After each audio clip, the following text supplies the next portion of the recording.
to your weekly podcast here on Four Lads Had a Dream. My name's Andrew. I'm joined this week by three of my very favourite co-hosts. First of all, Kenny, then Shona, and then last but certainly not least is Stevie. Hope you folks are all well. Doing well. Delighted to be here, Andrew. As ever, Stevie. As ever, right? We have got a bit of news to go through today. We are going to be looking at the behind closed doors friendly that Rangers played against Hamilton. Obviously, because it was behind closed doors, we don't exactly have a detailed match report, but we do have the scorers. Rangers beat Hamilton 5-2 with goals from McCausland, Dessers, your man Shona, Scott Wright, your man Stevie, McKinnon and Cantwell. I don't think, Kenny, you're particularly minded to claim any of those other three who didn't score, who also scored there. So we are where we are. As ever, with one of these ones, it's, pre-season, it's exercise, it's getting minutes in the legs, etc. Kenny, I mean, from your perspective then, it's at least positive that we appear to have found the ability to score goals. That's true. No, look, it is exactly what you said, Andrew. It's getting minutes in the legs after what will have been a really tough first week of pre-season. They'll have been put through the ringer. So, yeah, I think it's one of those things. It's just the first game. It's getting them back on the pitch, getting them the ball at their feet. It is that simple. The results are relevant. The who's played, who's scored. It's all just one of those things, and it's just starting to move to get ready for the start of the season, Andrew. That's all it is. Yeah, completely.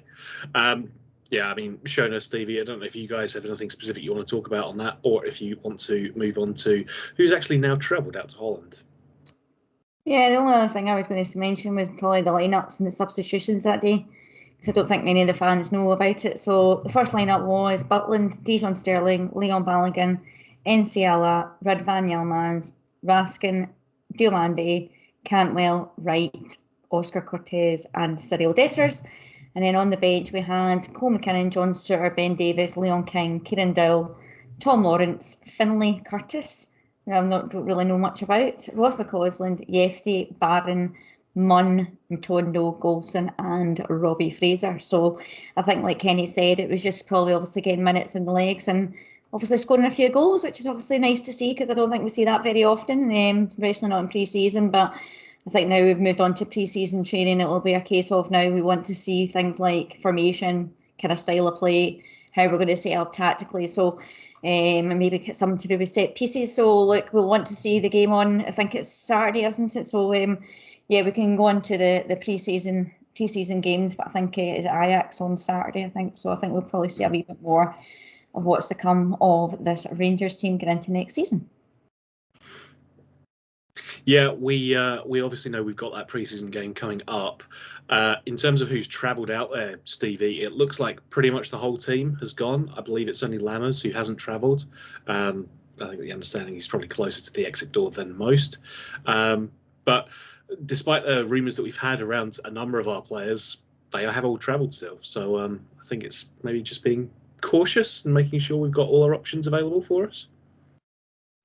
Well, even if deals are undertaken or underway or whatever, then we still have a duty to the players to get them fit and stuff like that. So it'll just be a case of, I think, just doing that, or it could be really that there's nothing happening.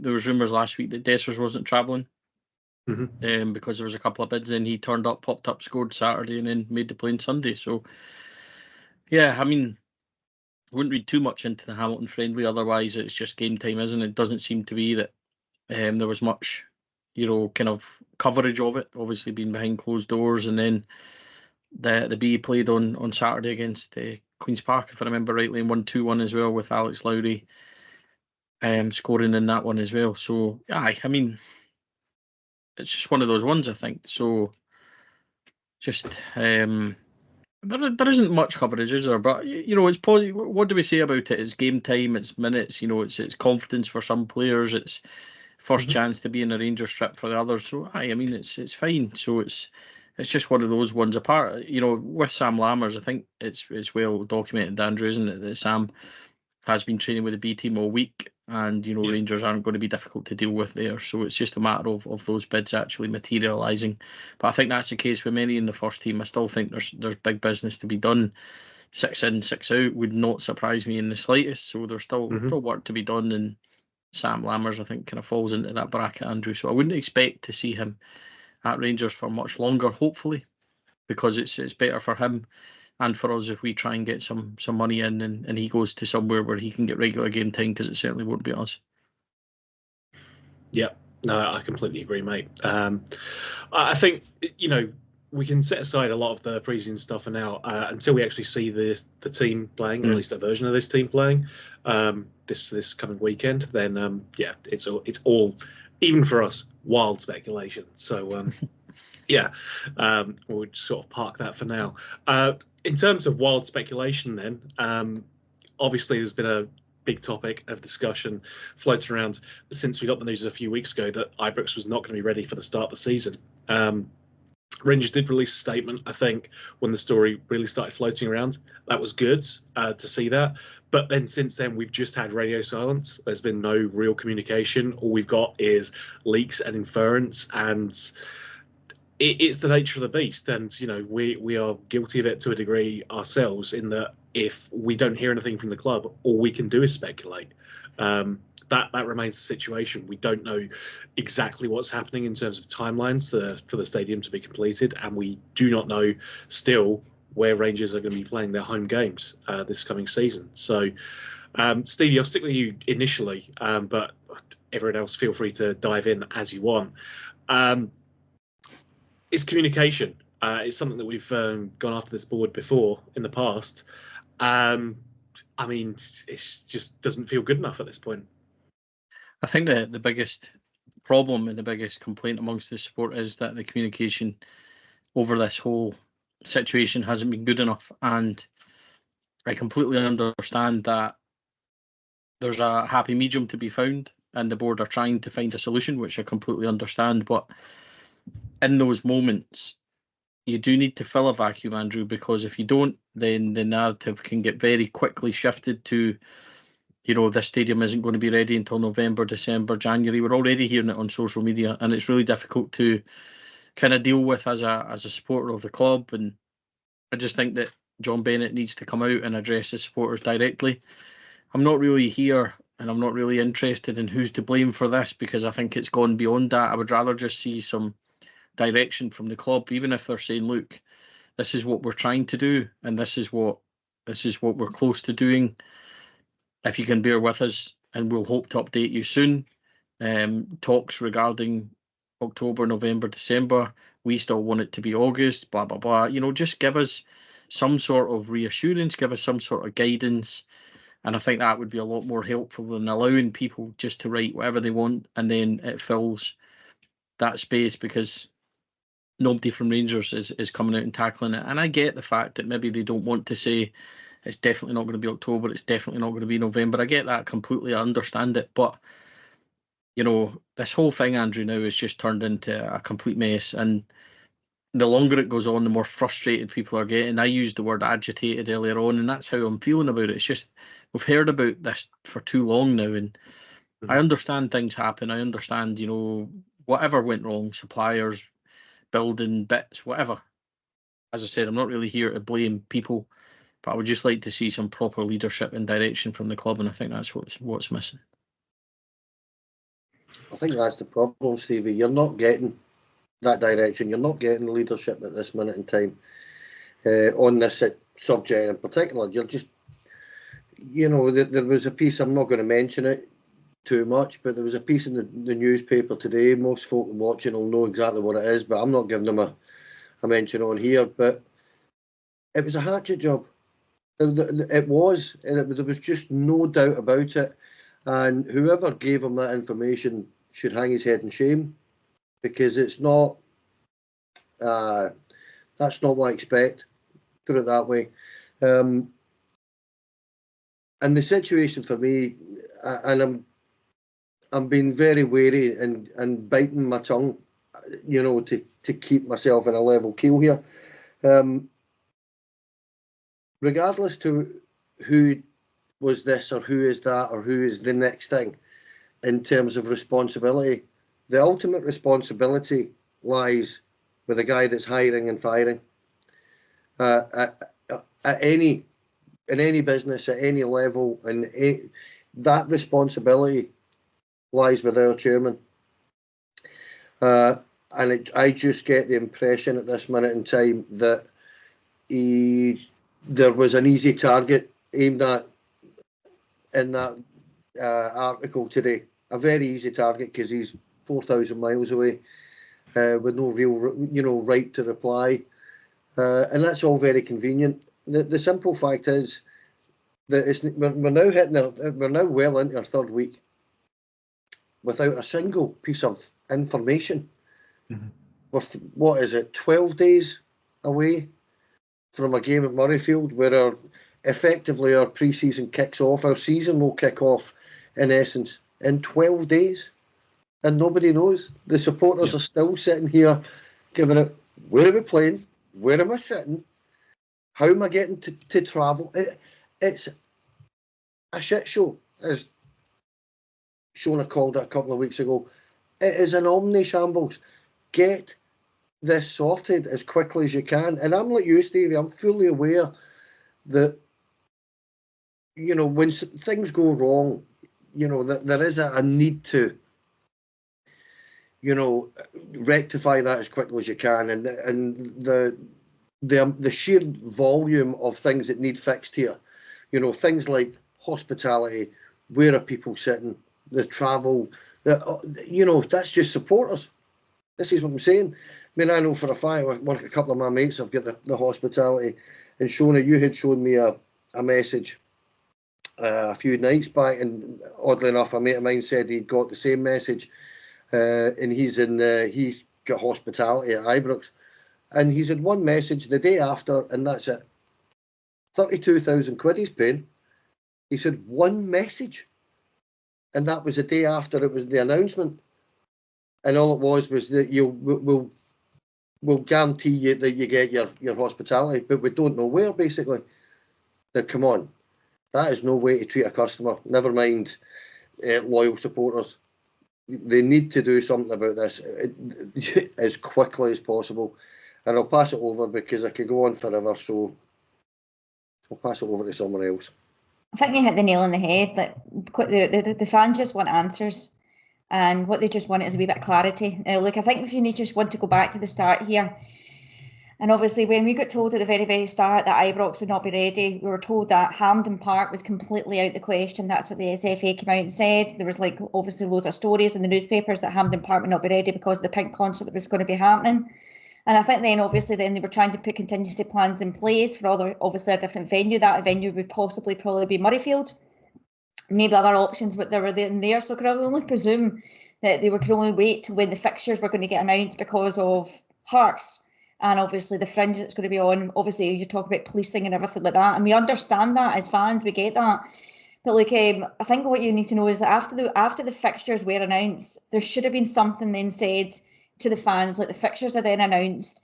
This is what we're looking at. We don't even know if it's going to be in place, and then we'll basically come to you in the next couple of weeks. So at least it gives fans a kind of way of where they know that the club are actually working on something.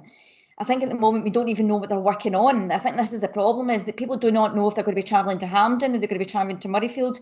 Is Hampden Park going to be ready? Because it's now revealed that Hampden Park used seeded grass, so obviously that's going to take 6 to 8 weeks.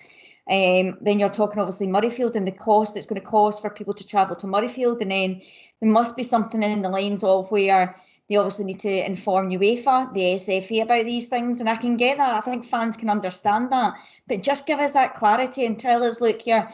And there's this always famous old saying, no news is good news. Well, it's not really that, right? Because the Rangers fans won't stand for that, and this is the problem. We need to know what exactly is going on. We understand that things can change, and we're not asking them to turn around and say to us, well, look here, the stadium, we want it ready for the start of obviously the September or whatever it is. But even though we're not playing until the end of September, we can get that. We understand that. You've already told us these things. If it's going to be slightly delayed, just come out and say. I think fans would understand if they're actually communicating with the fans and these point of views. But the fact is, we were not hearing anything at all. All these rumours that are getting spread, where, like Stevie said, it's going on to like November, December, January. All these different things that are getting through mainstream media. It's going on Twitter. It's going on everybody's socials. It's just creating a negative atmosphere, and then that is then creating them back to the transfer policy, where people are then not happy about the transfers that we're making. So I think, as I said before, like I've said this weeks ago, it is a shambles. It's a total shambles, and Bennett does need to come out and say something. I think we said after the fixtures are announced, oh well, the club will come out and say something within the next week. It's now 2 weeks. It's now going into the third week, and we're still not hearing anything. And I think that's what the fans are frustrated by. They can understand maybe a week after the fixture list because of obviously the contingency plans that they need to put in place, and there might be other things that are stopping that, like obviously the Hampden pitch. But at least just give us something. We're not asking for everything at this moment in time. And I think the problem with that is then now people are now going to get on to Bennett's back, and then Bennett is crossing a really, really thin line here amongst the fans. And if something doesn't get said, I think by the end of this week, I think you're going to find our fans will absolutely hit the roof with this. And quite rightly so. I think they've got every right to, like you said, Kenny, people are paying £32,000 for hospitality, and they still don't have a clue or a Scooby-Doo where will we be playing. And I can understand there is mitigating circumstances as to why these things might happen. Like I said, with the Hampden pitch, like I said, with Murrayfield, like I said, with policing and all these things that come into place, there might be like an issue with UEFA. Just come out and say something, at least say something to the fans. The fans will then understand a little bit more, even though the frustration's still there. They might just understand a little bit more that, fair enough, at least he's coming out and saying something, because I believe that if James Bisgrove was still here, he would have been out speaking to the fans by now. And it might not be what the fans want to hear, but I can guarantee you he would have stepped up, he would have taken the flag, and he would have been out there saying to the fans, look, this is what the plans were in place. And yeah, we can't start, we want to blame everybody for this, but the one people that are going to get blamed for this, even though it might be to do with supplier issues or contractors or whatever, etc., the person that's going to get blamed for this is John Bennett. So look, I don't believe too much in what the papers are saying and what the mainstream media are saying, because I believe that you've got to believe what the board are saying, and it's about time that the board come out and say something now.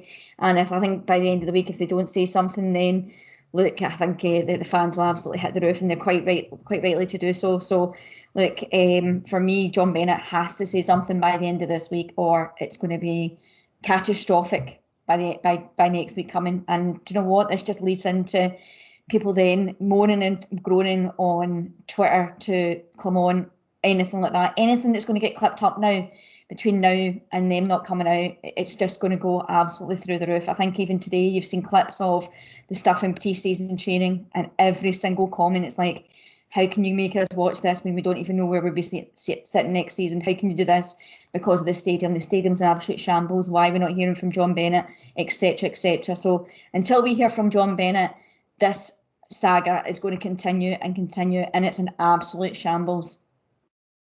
It's all about perception, isn't it? The perception of the football club about, how competent are we, how successful are we as a business, etc., etc., etc. At the moment, the perception I've got of Rangers, and it's held by a lot of fans, is that we're not capable of doing the simplest things correctly, rightly or wrongly, and it's a wee bit like the old sugar and shite thing, isn't it? If you're winning, everything's wonderful, but when you're not, as Shona says, it starts that, like, I've seen people more and more the last kind of week or so groaning now about the transfer strategy, and we all wanted a strategy that was young and exciting young players and full of energy and all that kind of stuff, and then we knew that then maybe first team and experience and things would come later on in the window once that initial work is done. We knew all that was happening, and now you get people getting kind of upset and things like that. So it's just difficult because it's just negativity, isn't it? And it spills into everything. And I just think that guidance and kind of leadership is what we're lacking at this moment in time. And we could really do with coming out, even just a holding statement, just explaining exactly where we are and what's kind of going on. I think that's where we need to be, Andrew. I think from the board's perspective, like you guys have said, it's about setting a narrative. Because if they're not the ones setting the narrative, then someone else will. I know exactly how the newspaper industry is up in Scotland, social media and everything else. It revolves around two big teams, at least in the sports pages. So, people are going to be distracted somewhat by the Euros, but ultimately, the majority of football fans in Scotland are going to be interested in this story for one reason or another. We play our first game at home, ostensibly, in just over 30 days. And we don't know where that will be. And we have Champions League qualifying fixtures that we've got to play a few weeks after that. And we don't know where they're going to be played. And it just feeds into a narrative, as you guys have said, of incompetence. And I think almost just, almost a lackadaisical attitude at, what the club is doing. Because it just feels like, well, it'll be fine. We'll figure something out. That just does not feel like a sustainable way to run a football club, Kenny. Look, Stevie said about a vacuum, being created, and that is exactly the issue. You create that vacuum, and people are going to fill it. And it's those that want to fill it aren't our friends. And Glasgow is the rumour, mill capital of the world. So, it's just a Chinese whisper, and it just goes on. I have no idea how many rumours about this now. And 99% of them are garbage, and we all know they're garbage. But what I wanted to say here is that, look, we come on here, we're trying to give a balanced view, and you can tell we're all raging. It's the only way to describe it. We're all livid, and we're not livid at the fact that there's a delay anymore. We're raging at the fact that we don't know anything after all this time. And I watched Stevie talk about it really quite passionately this morning on the Rangers Review, and you were brilliant in the way you eloquently put it across. But what you said was absolutely right. We need John Bennett, which is what I said 2.5 weeks ago on here. He has to get up and speak. He is the guy that is responsible, whether he likes it or not, and says, and thinks, no, I'm passing this responsibility on to others. That's not the way you're perceived. It's not the way you're viewed. You are the chairman. Be a chairman and deal with this situation. And he's not doing it at the minute. And I'm sure he is behind the scenes working really hard. Nobody's disputing any of this. But come on, this is now getting into the realms of the ridiculous, and it needs to be dealt with this week, and the honest truth coming out, whatever that may be. I think just touching on that, Kenny, it would be one thing if it was just a case of John Bennett palming it off on someone else to issue a statement or to speak on behalf of the club. Even that hasn't happened. So it's not even a case that he's palming off the responsibility or trying to duck the responsibility. It's just the club as a whole just simply not acknowledging that this is potentially an issue. And it will be, because folk will need to organise travel. Not every single Rangers fan lives in Glasgow, apparently. So it is going to be a factor. It's going to be an issue. Folk are looking to book up travel, they're looking to book up, transport, and they want to know what the plan is. Right now, we just don't have that, Shona. No, and I think as well, you've got to look at Clement in this situation as well, and the new players that he's trying to bring in. And obviously, we're saying there that we want to get rid of so many. We want to bring in 12 new players. And these 12 new players are coming into a place where they're not even going to be playing at home. And that must be a real tough thing to do.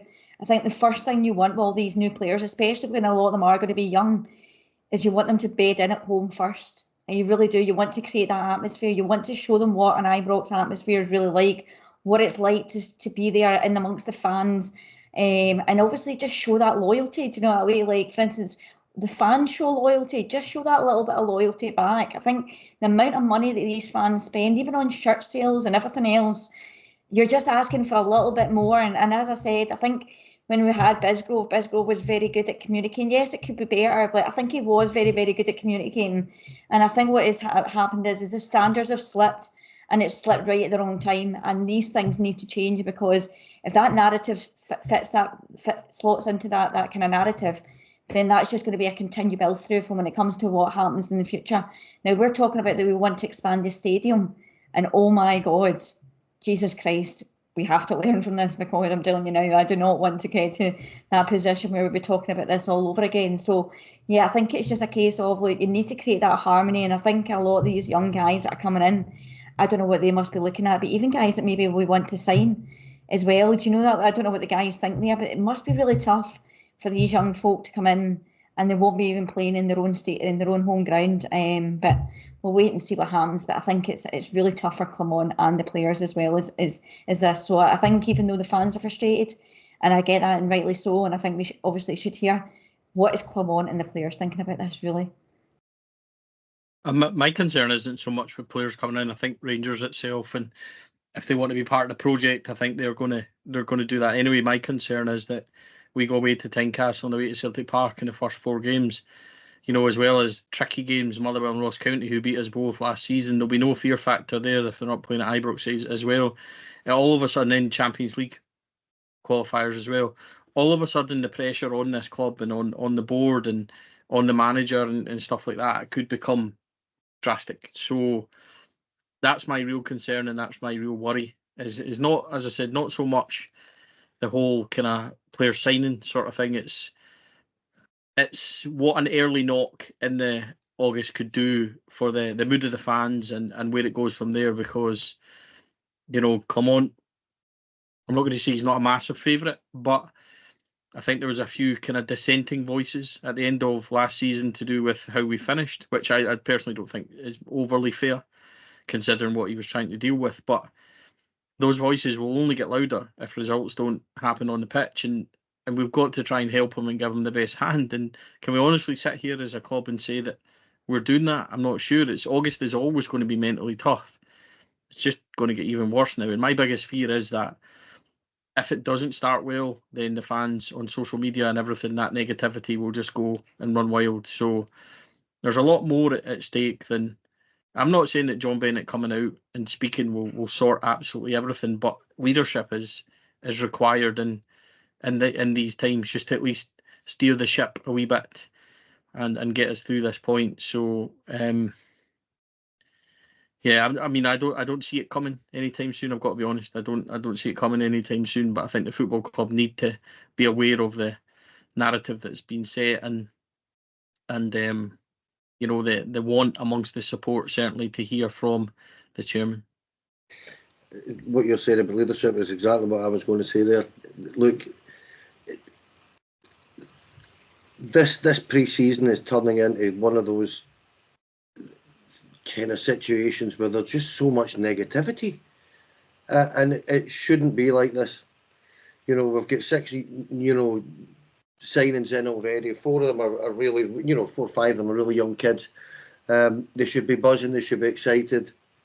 The fans should be looking at it and saying, right, okay, we've got the young guys in. Clermont said last week it's now about bringing the experience in. We should be looking forward to that.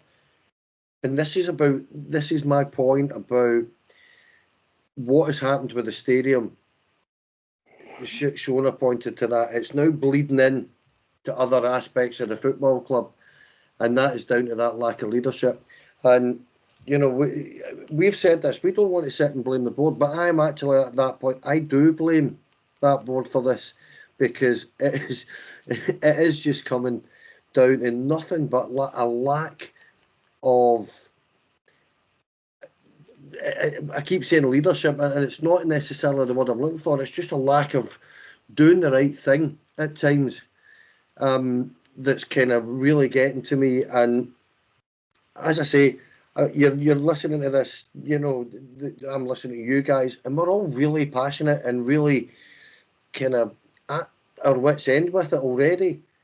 And it's our chairman and our board that's allowed that to happen, and we can't pretend otherwise. They are not doing the right things here, and that is really, really obvious, to me anyway, that they have to start being much more transparent about a number of things here, and this in particular has got to be addressed, and the fans have got to be addressed from the very top on this. Because the one thing I would say is that if I'm Philip Clermont, I'm shaking my head in utter disbelief at this. I am. You know, he's came in last October, found what can only be described, you know, what he basically described without using those words as a bit of a shambles. You know, in the football side of the department of the football club, and now he's seen this at a level above him. He must be looking, giving it, what is going on in here? Because the fans are. So if the fans are thinking that way, what does the manager think? And this is my worry, because you said yourself there, Stevie, that you know he's not got 100% backing maybe, but he has my 100% backing. I like him. I want to see him do well. I think he's a leader of men, and that's my point. That he is a leader of men. Probably looking at people running the football club that aren't leaders of men. Do you know what I mean by that? It's just beginning to really irritate me. And you're normally so cheery as well, Kenny. I know. I think from just to add to your point there, though, I mean, from Clement's perspective, when we start having press conferences for our friendly games, which is starting this coming weekend, he's going to get asked questions about this. Yeah. And he can either turn around and go, I don't know, or turn around and go, it's above my pay grade and it's the board's issue. Because ultimately, Phil Clement's responsible for a fair number of things within the club, or at least is connected to a fair number of things, but he's definitely not responsible for stadium reconstruction. But he's going to be the face of the club because he's going to be the one who's accessible by the media. He's going to get asked these questions. Again, it's the kind of thing where you just get frustrated as a manager, because ultimately you just want to be talking about the football. You don't want to be talking about anything else. And it was the same kind of vibe that we got when he was having to address the entire medical department every single time he was having a post or pre-match interview. So it adds to his frustration as well. And again, it just feeds back to that point where we just need some leadership from up top. You're absolutely right, Andrew. How you doing over there, Stevie? You gone a bit yellow down there. I'm laughing because I don't know what's happening with the light in this room. Like, honestly, just every podcast something happens, and I don't know why I'm currently orange or whatever. See, it's just like my wee light is. It's not going well. You've had more of a saga with this thing than Kenny did, and you were the one who yelled at Kenny about it as well. I just want to be clear on that. Yeah, I don't know why. I just looked up and it looked like I was in a sauna or something. It was totally ridiculous. A bit Carl Pilkington. You looked a bit like you had an orange head. Just, you know. Right. Excellent. Look, anyway, we could keep talking about this all night, quite frankly. I think there's definitely the passion there to do so, but stop Stevie from going any more, multicolored. I think we're going to call it there. Folks, as ever, it's been a pleasure talking to you all. I thank all of you in reverse order for kicks. Stevie, thank you, mate. Always a pleasure. Mate, honestly, I'm sorry, everybody. I have no idea what's going on. Like, honestly, it looks like I don't know what's going on. But Casper. Kent again. We're going there. Casper Kent. Hey now. When we get to transfer deadline day, that's the only time you can deploy that. Thanks again, mate. Shona, thank you as well, pal. Thank you very much, guys. Yeah, that was an interesting one tonight. So, yeah, I just hope we've got something a bit more positive to talk about when it comes to Friday, but I doubt it. Oh, we can do predictions, team lineups and everything. It's going to be great fun. Kenny, always a pleasure, mate. Never a chore, even if it sometimes feels a little bit like a few seasons ago when we were just doing these as therapy sessions, Yeah, look, I just hope that the conversation about the stadium was kind of comes across all right, because we're all very emotional and passionate about it, and we just want, a little bit of transparency and a whole lot of information about where we're going over the next 2 weeks, because we do need it. Yeah, no. As ever, I completely agree. Folks, again, the response that you guys give listening and watching to the pod is something that continually amazes us. Your support has been phenomenal. Keep surprising us with how fanatic it is. So yeah, we encourage you to keep doing it. Like, share, subscribe, all of those good things. Leave a comment down below. Let us know what your thoughts are. Hell, we can start some brand new rumors right here in the comment thread of this video. So it's going to be great. And yeah, we will be back with you this sort of Thursday, Friday, just before the weekend to give you all the latest Rangers news. Maybe we'll have a transfer or two to announce, but even if we don't, we'll still, I'm sure, find something to talk about. Yeah, that's it. That's your lot. Until we talk to you again, bye for now.